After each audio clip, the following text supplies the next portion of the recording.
Hello and welcome to our roundup of the European Parliament's latest plenary session here in Strasbourg. The week saw final parliamentary approval of the budget plan for the European Union from 2014 to 2020.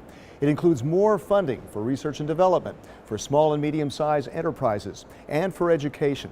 We begin with a breakthrough on the budget plan itself.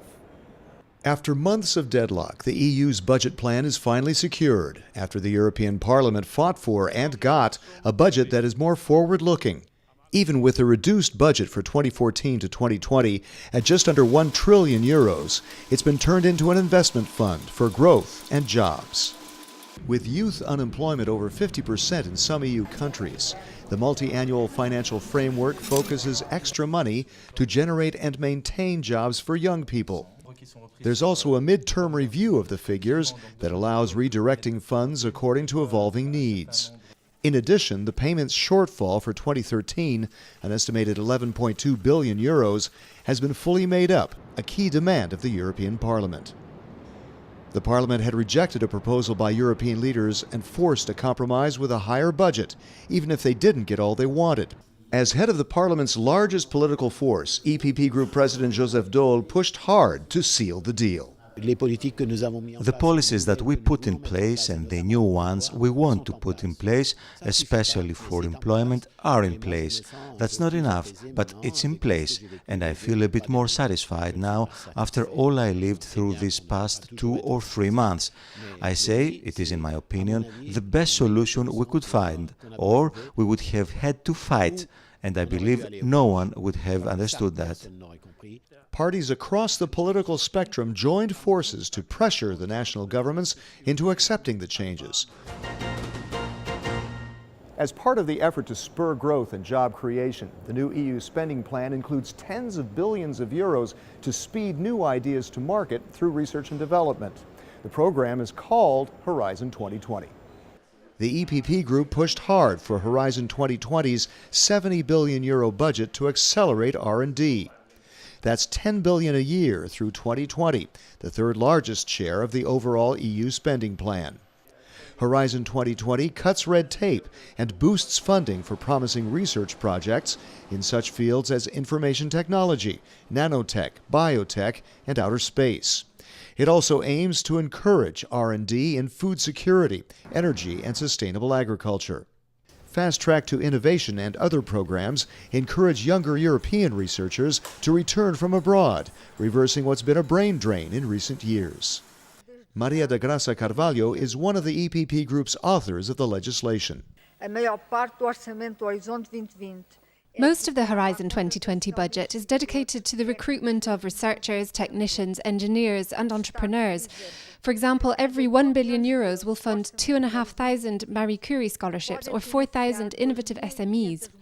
I truly believe that Horizon 2020, being the largest funding programme for research and innovation globally and covering the whole innovation cycle, can make a real difference in enhancing the competitiveness of European industry and in getting out of the current crisis.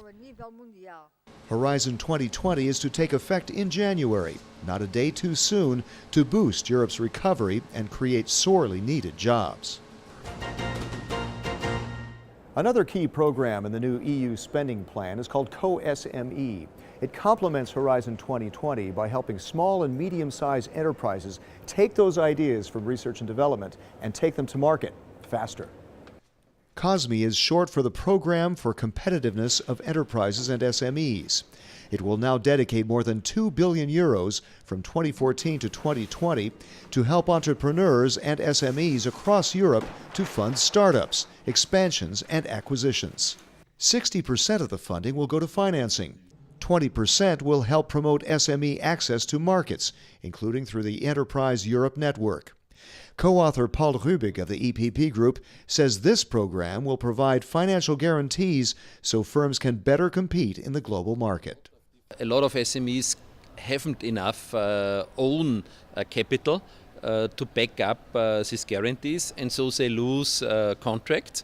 And with the losing of contracts, we lose a lot of jobs. Only 13% of SMEs are active on global market.